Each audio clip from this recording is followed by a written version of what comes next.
The mission was to lead the fight against corruption using the staff at the ACC, which were inherited, and to try to transform what was happening in the country and positively create a better image of the country. So, in that regard, when I came in, I had to build on existing approaches, but most importantly, this was the mandate. This was the mandate. It was a mandate that was developed out of a pact with the president before I agreed to take up the appointment. To make corruption a high-risk, low-return venture through effective detection, investigation, prosecution, and punishment. To deepen recovery domestically and internationally.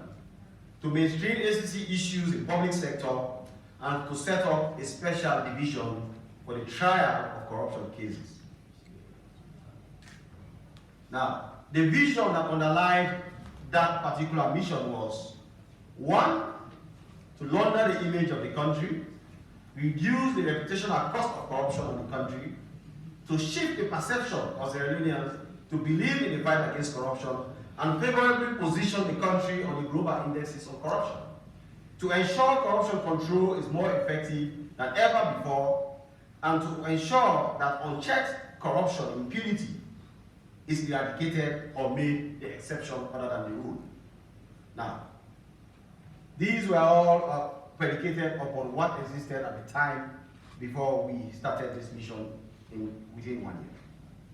So the roadmap of attaining this was, of course, to galvanize support to strengthen the capacity of staff and to enable completion of investigations and prosecutions of cases reported, to ensure that public sector was also brought on board in the fight against corruption, to make sure that asset declaration is effective and manageable, and to also have a new anti-corruption strategy for the Commission, in addition to other things including prevention and systems and processes review.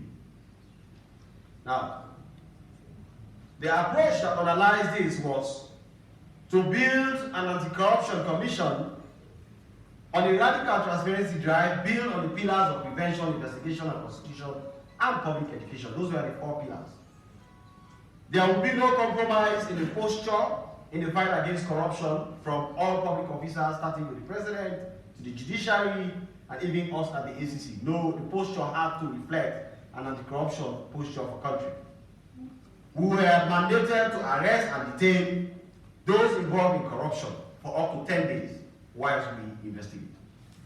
And in certain cases, we were supposed to deepen recovery. We can have an option to decide whether to prosecute you or to take money from you and return to the people without prosecuting you. So it's a form of, how do you call it? Plea bargain. Yes, plea bargain. So we're also to have strong public support and everything. So basically, these were what you see here were the approach. In that regard, we set the task immediately. Within the time we are discussing, that is within the period of 1 year, we proceeded on a drive to massively investigate. We strengthened the capacity of the commission, brought in more investigators, and we started investigating corruption. Once we investigate, and the time reaches for us to decide whether to prosecute, first of all, I inherited a huge caseload. There was a large clog in the judiciary of our cases. So we have to determine whether to add to that clog or to recover. So part of that recovery process within the past 1 year has been able to recover 13 billion euros, which is about $1.5 million.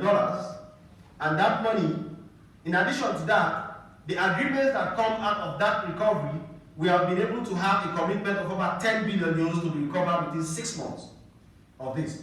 So once we finish investigation, and this covers former public officers or current public officers, we confront you with the evidence we have and give you the option to pay back what we have investigated that you owe or due to your actions the country lost. And you have the option to pay or to face prosecution. And based on that, we have been able to recover the amount that I get. And in that regard, I was able to strike a deal with the government for these monies that are to be recovered not to be plowed back within the normal budget stream. So the president agreed that we would embark on social services with these monies. So the picture there shows me giving the president the first check of 7.5 billion euros. That 7.5 billion euros was committed to build a diagnostic facility because the entire country did not have an advanced diagnostic facility, and we had to travel to India and other places. But the foundations of that facility has now been laid, and the construction is underway as we speak. The second immediate result of this radical transparency drive in the fight against corruption in the country was that prosecutions are now moving faster and investigations covering all spheres of public life are happening. There is nowhere where we cannot touch, from the judiciary to the police to everybody. We can investigate anywhere, including the presidency. So this is happening at a rate, and during this period, Sierra Leone used to have, in the anti-corruption fight, we used to have like an average of 5, 10, 6 cases per year in terms of conviction. Within this period, we've been able to have about 16 convictions and a 100% conviction rate. Nobody has escaped our net. We also have had a huge reduction in the backlog of cases that were before the court during this period. And also we have been able to engage in plea bargains even in court. This was not being done before. Most of our cases, in these convictions, about 7 of them were as a result of plea bargains, where people who have been prosecuted and sent to court will come and say, I am going to plead guilty. If we have 7 counts, I'll plead guilty to 5 of them, and out of that 5, you can offer no evidence with the 2. So we engage in this kind of thing, and that has been very effective, and plea bargains we have been able to achieve plea bargains. And this recovery which we have does not include the fines that are being imposed in court, because that is a separate kind of recovery. Also, punishments in court, which is in line with have increased. The average sentence fines that were being imposed by the court used to be 30 million euros, but it has now increased per count to about 250 million euros. And many convictions have had this kind of fines imposed. So basically that is in line with our strategy to make corruption a really high-risk venture and a low-return venture. Also, in certain cases, we have insisted on custodial sentences, and many people have been imposed custodial sentences with no option of a fine, depending on the gravity of your corrupt act.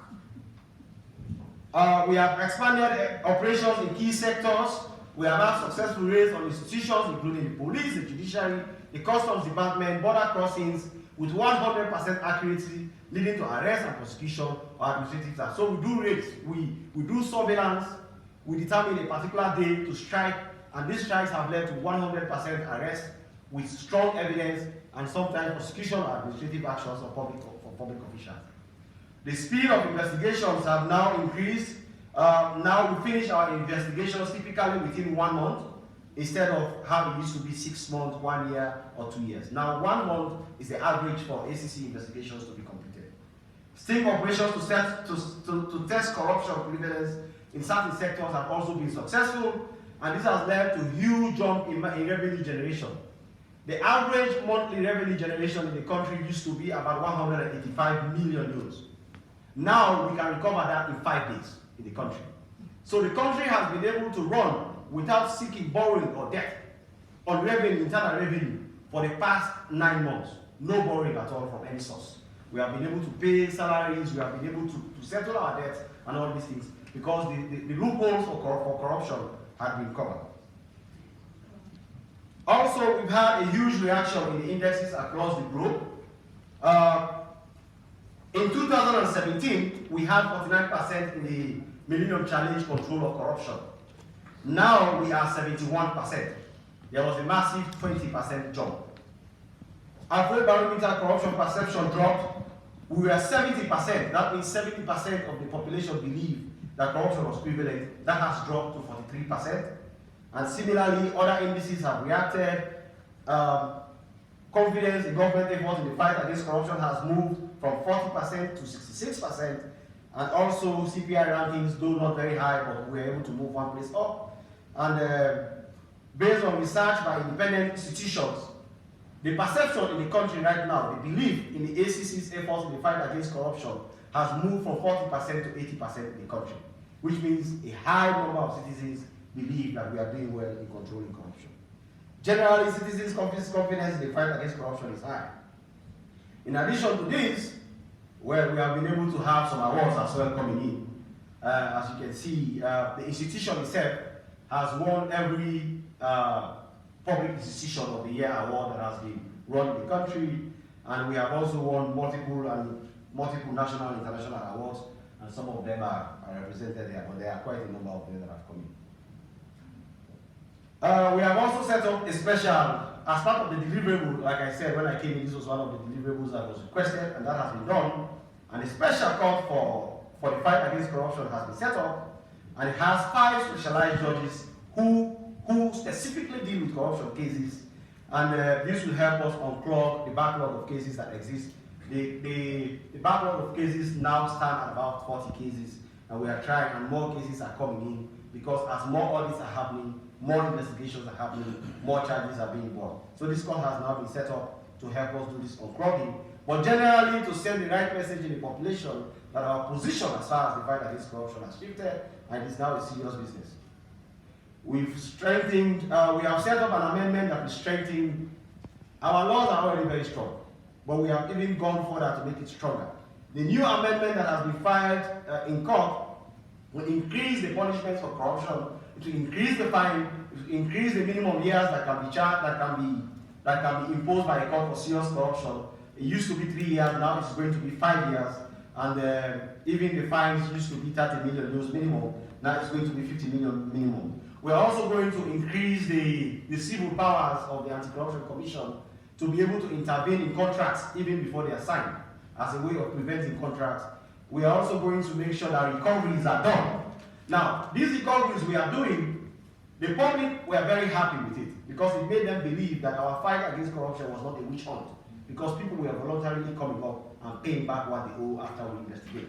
However, because we want to discourage it, in this amendment we are going to make sure now, if you settle with the ACC without going to court, you will ban yourself from holding public office for at least 5 years. also, there will be a percentage interest charge. A minimum of 10% is now going to be imposed on whatsoever money that you would have been investigated to owe. So this amendment will ensure a greater efficiency in the fight against corruption and consolidate efforts to make corruption a high-risk, low-return venture. In addition to all this, we are also doing the traditional things that are happening, that is systems and processes review, preventions, corruption risk assessments. We are doing this in various areas. We are mainstreaming ACC issues into public office. My colleague last year presented to you the pay no bribe approach, where we have a platform for reporting corruption. That has been improved upon, and we have embedded integrity management committees into public service, as my colleague from Malawi was explaining moments ago. We also have those happening side by side with everything we are doing.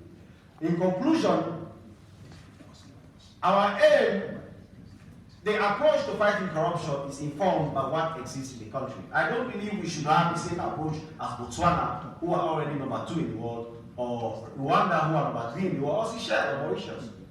Our country is lying at the bottom of the indices. Corruption is pervasive, it's everywhere. So our approach is first of all very draconian, to make sure that we reduce the effect, we change the perceptions of the citizens to believe in the fight against corruption. Once we stabilize in that regard and we are up there, then we can now focus on things that most people prefer to focus on, like prevention and other things. But we are doing all side by side to be approached. The vision of the president is to achieve corruption control and put the country on a solid path for sustainable development. The Anti-Corruption Commission in Sierra Leone has been mandated to achieve this. And we are using these approaches and every other approach that we are going to use in the 5 years to lay that foundation.